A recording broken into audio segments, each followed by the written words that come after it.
محمية برع في الحديدة، الحلم الأخضر لآخر الغابات الاستوائية في الجزيرة العربية.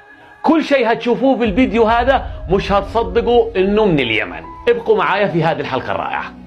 طبقا للهيئة العامة لحماية البيئة في اليمن، تصنف غابة برع على أنها أكبر محمية مدارية وآخر الغابات الاستوائية، ليس في اليمن فقط وإنما على مستوى الجزيرة العربية بالكامل. في الحقيقة محمية برع إذا شفتها بعيونك هتحس نفسك داخل الجنة، لما تحتويه من مناظر خلابة خضراء ونباتات وحيوانات وطيور مستوطنة لا توجد في أي مكان آخر في العالم إلا في غابة برع. أما التنوع الحيواني فيوجد العديد من الحيوانات في المحمية. سجل عندك قرد البابون، النمس أبيض الديل، الضبع المخطط، الدلعش الهندي، ونوعين نادرين من الخفافيش، إضافة إلى 9 أنواع أخرى من الثدييات. أما على مستوى الطيور في الغابة فتصنف محمية برع